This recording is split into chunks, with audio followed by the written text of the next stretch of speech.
जी अस्सलाम वालेकुम। अभी हम डिस्कस करने लगे हैं जी कि यूएसडी की आने वाले दिनों में जो मूव है वो क्या हो सकती है। पिछले दिनों मैंने डीएक्सआई का एक और एनालिसिस की वीडियो सेंड की थी जिसमें मैंने कहा था कि क्या क्या हो सकता है और किस तरह से हो सकता है। वो चीज में भी मैंने कहा था कि हम आने वाले दिनों में जो एनएफटी है उसकी बेस पे देखेंगे कि मार्केट अब क्या कर सकती है या क्या करने जा रही है। तो ये हमारे पास सामने DXY का चार्ट है जिसमें आपको ये जो डिजिट नजर आ रही है 1 2 3 4 नजर आ रही है। इसको हम डिजिट्स कहते हैं। ये वो डिजिट्स हैं जो हर कैंडल के ऊपर हमें स्मार्ट मनी की तरफ से मिलते हैं। तो हम अब बात करते हैं DXY की कोर्ट रिपोर्ट की। तो DXY की कोर्ट रिपोर्ट में अगर हम देखें तो मार्केट जो है ये जो जहां से ये रिजेक्शन ले रही है, ये एक S&D का जो है वो एरिया है मार्केट का।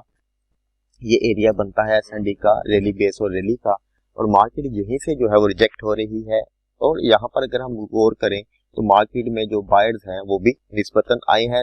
ओरिजिनली बायर्स भी निकले और सेलर्स भी निकले, मगर सेलर थोड़े से ज्यादा निकले। तो और दूसरी तरफ अगर हम देखें यहाँ पर के मार्केट में जो प्रीवियस न्यूज आई थी वो क्या आई थी, मैंने इससे पहले जो अपनी वीडियो सेंड की नेचुरल गैस के ऊपर, उसमें भी ये चीज मैंने थोड़ी सी की कि ये दो न्यूज़ जो यूएस डॉलर है उसमें जो सेलिंग है वो प्रिडिक्ट कर रही है, जबकि ये वाली जो न्यूज है ये इसमें बाइंग प्रिडिक्ट कर रही है। तो इसका मतलब है कि मार्केट में बाइंग एंड सेलिंग दोनों जो है वो पॉसिबिलिटीज हैं। यानी मार्केट में ज्यादा जो है वो सेलिंग का प्रेशर रहेगा, मगर बाइंग भी इसमें साथ साथ जो है वो चलती रहेगी। तो यहाँ पर जो लास्ट टाइम मैंने कहा था कि मार्केट एक फ्लैग पैटर्न जो है वो बना रही है, तो होगा क्या। जो मुझे लग रहा है ये दो पॉसिबिलिटीज हैं। अगर मार्केट में मंडे वाले दिन में भी हमें सेलिंग नजर आ रही है, मगर चूंकि मैंने जैसा कि उसमें वीकली में दिखाया आपको, कोर्ट रिपोर्ट में मार्केट जो यहाँ से घूमी ये एक S&D का लेवल है वीकली का। तो मार्केट यहाँ से घूमी और इसने एक बुलिश क्लोजिंग जो है वो दी टुवर्ड्स द हाई, जो है उसने क्लोज किया मार्केट को। तो मुझे लग रहा है कि मार्केट जो है वो बाय साइड पर निकल सकती है, इस फ्लैग पैटर्न को जो है वो कंटिन्यू कर सकती है। क्योंकि वो जो एक न्यूज मैं आपको कह रहा था कि वो जो पॉजिटिव आई है वो इसमें डेफिनेटली पॉजिटिविटी लेकर आ सकती है। मगर वो कर क्या सकती है, हो सकता है मार्केट कुछ इस तरह का जो है वो बिहेवियर जो है वो हमारे साथ शो करे कि हल्की सी बाई साइड पड़ जाए। अब ये वाली जो दो कैंडल्स हैं इनमें भी अगर हम छोटे टाइम फ्रेम में 4H में 2H में जाकर देखें तो हमें जो है वो एक लेवल नजर आता है। आइए चलते हैं 4H में और फिर उसके बाद 2H में। यहाँ पर अगर आप देखें तो आपके सामने 4H का जो एरिया है, सॉरी 2H का जो टाइम फ्रेम है वो ओपन है, और इस टाइम फ्रेम में हमारे पास ये एक एरिया है जहां पे हमें जो है वो इम्बैलेंस जो है वो नजर आ रहा है। तो मेरे ख्याल से मार्केट पॉसिबिलिटी है कि फॉर मंडे यहाँ से रिजेक्ट हो सकती है। दूसरा एरिया जो है वो हमारे पास ये एक बहुत वीक एरिया है, मगर यहाँ पर क्योंकि ये दो जो है वो इकट्ठे हो रहे हैं एरियाज, तो ये भी पॉसिबिलिटी है कि मार्केट जो है वो यहाँ से जाके फिर जो है वो रिवर्स हो। डेफिनेटली इसमें जो सेलिंग है वो बहुत ज्यादा है, बहुत अग्रेसिव सेलिंग है, सेलिंग पोटेंशियल जो है वो इसमें ज्यादा है। अगर मैं आपको 4H में दिखाऊं, ये आपके सामने 4H का H4 का कह लें, आपके सामने जो एरिया ये नजर आ रहा है कि ये दो पॉइंट हैं। यहाँ से अगर आप लोग देखें मार्केट को बार बार रिजेक्शन मिली, ये रिजेक्शन मिली यहाँ से। अब डेफिनेटली ये रिजेक्शन जो है उसने इसके बाद न्यूज़ वगैरह आई तो उसने इसको नीचे फेंका। तो पॉसिबिलिटी हो सकती है कि मार्केट इस एरिया से देन अगेन डाउन साइड पर जाए।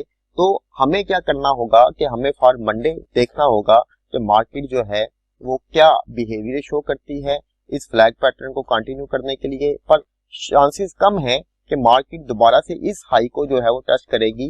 जो लेवल्स मैंने आप लोगों को बताए, अगर आप लोग गोल्ड को ट्रेड करना चाहते हैं, यूरो यूएसडी को ट्रेड करना चाहते हैं, यूएसडी जेपीवाई को ट्रेड करना चाहते हैं, या आईयूडी यूएसडी को, एनजेडी यूएसडी को ट्रेड करना चाहते हैं, तो आप लोग डीएक्सवाई को भी मद्देनजर रखकर उन करेंसीज को ट्रेड कर सकते हैं कि मार्केट किस तरह से करेगी। तो जो मैंने आप लोगों को बताया, मार्केट का जो झुकाव है वो डेफिनेटली जो है वो सेल साइड की तरफ ही है। मार्केट कुछ इस तरह का जो है वो बिहेव आने वाले दिनों में कर सकती है, पूरे महीने में कर सकती है। अगर मार्केट ने इस लेवल के नीचे दोबारा से एक अगर तो कैंडल ऊपर की तरफ उसने क्लोज कर दी तो डेफिनेटली मार्केट जो है वो इन्हीं एरिया से वापस घूम सकती है।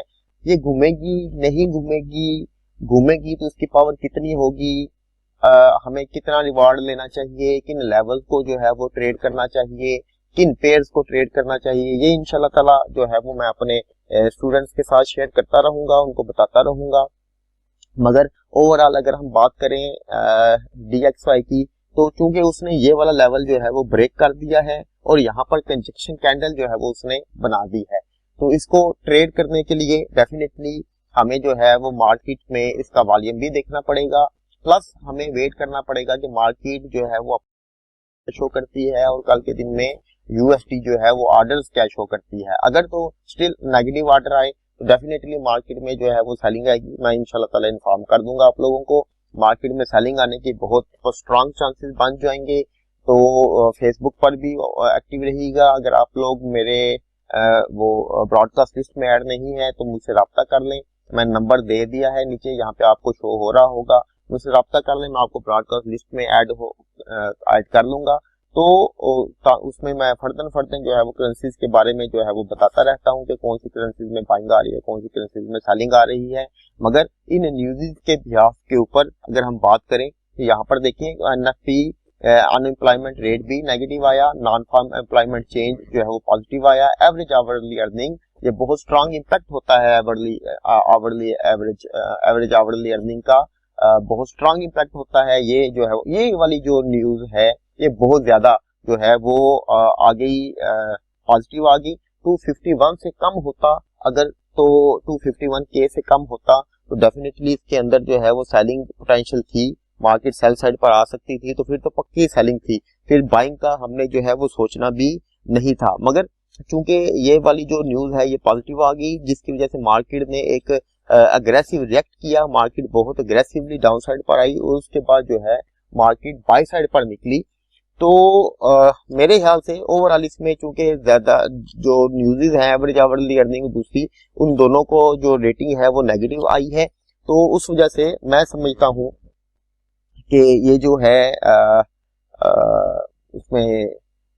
इसमें थोड़ी बहुत जो बाइंग है वो आ सकती है। उसी की बेसिस के ऊपर मैंने आपको जो स्ट्रक्चर बनाकर दिखाया है वो मैंने दिखाया है कि इसकी अगर 251 से कम होती रेटिंग होती, 190 वो एक्सपेक्टेड था, फोरकास्ट था, अगर ये 198 की बजाय 200K भी आ जाता फिर भी ये नेगेटिव ही होता। यहाँ पर इसका कलर जो है वो ग्रीन ही होता मगर ये नेगेटिव होता, तो मगर ये आ गया 275 जो कि मोर देन है 251K से, तो 251K से अबव जो हो जाता है तो ये इसको इसमें जो है वो स्ट्रेंथ प्रोड्यूस करता है उसमें USD में।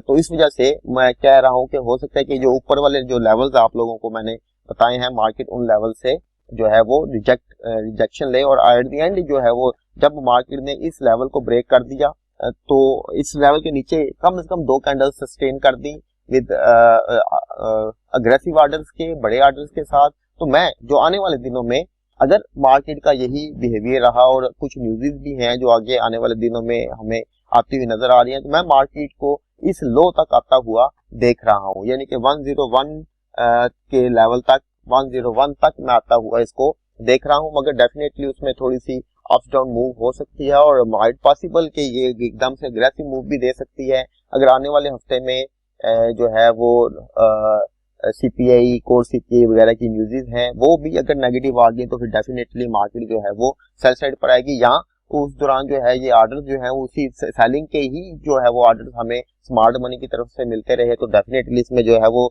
सेलिंग जो है वो बहुत ज्यादा आने के चांसेस हैं। तो कल के दिन में हम देखेंगे कि ऑर्डर्स क्या आए हुए हैं, जो या मार्केट जो है वो क्या बिहेव करती है। इंशाल्लाह ताला इसको अपडेट कर दूंगा आप लोगों को इसके साथ ही। तो ये था हमारा DXY का कि इसमें ओवरऑल जो है वो सेलिंग प्रेशर है। आप मैं कोशिश करूंगा कि यूरो USD और GBP USD, AUD USD, NZD USD, USD JPY, USD CHF वगैरह की जो है उनके ऊपर ट्रेड करने का पैटर्न जो है वो मैं आप लोगों के साथ डिस्कस कर दूं कि किन किन लेवल्स को आप जो है वो देख सकते हैं और वहां पर वॉल्यूम किस तरह का होना चाहिए। तो मगर अगर ओवरऑल अगर आप लोगों को डाउन से euro UST, GBP UST, AUD UST और एनजेडी यूएसटी डाउन से मिले, आप उसको बाय करें, बहुत अच्छा रिवार्ड देगा आप लोगों को।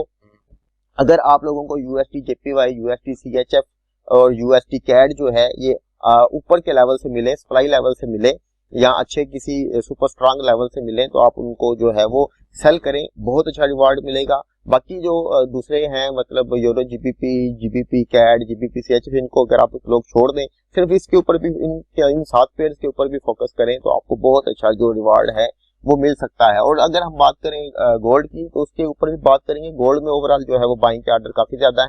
डाउन के लेवल से जो डिमांड लेवल हैं वहां से अगर आपको बाइंग मिले करिएगा, 1x2 मिनिमम मिलेगा आप लोगों को, और बहुत अच्छा जो रिवार्ड है वो आने वाले दिनों में आप लोग इससे गेन कर सकते हैं। अगर आप सब्र के साथ और नॉलेज के साथ इनको विद एक्यूरेट लेवल्स के साथ आप लोग इनको ट्रेड करेंगे तो डेफिनेटली बहुत अच्छा प्रॉफिट जो है वो आप लोग गेन करेंगे। अगर आपको लगे कि ये वाली जो वीडियो है आप लोगों को बेनिफिट मिला है इससे, या कुछ सीखने को मिला है, या आपको इससे कुछ फायदा हुआ है, या आप इसके बारे में कुछ आगे चीजें पूछना चाहें, तो मैंने नंबर दे दिया है इस वीडियो में, मुझसे रब्ता कर सकते हैं। मैं इंशाल्लाह कोशिश करता हूं कि जितने भी मुझे मैसेज आते हैं मैं सबका टाइम पे जो है वो रिप्लाई करूं। तो अगर आप कुछ भी इसके बारे में पूछना चाहें मुझसे रब्ता कर सकते हैं। अगर आपको लगे कि ये वीडियो जो है वो बेनिफिटेड है तो इसको अपने दूसरे दोस्तों के साथ शेयर करें, ताकि दूसरे भी इससे जो है वो फायदा हासिल कर सके। और जो लोग इसमें मार्केट में नुकसान उठा रहे हैं, लॉस में हैं, वो किसी हद तक अपना लॉस जो है वो रिकवर कर सके। इजाजत चाहूंगा, बहुत शुक्रिया।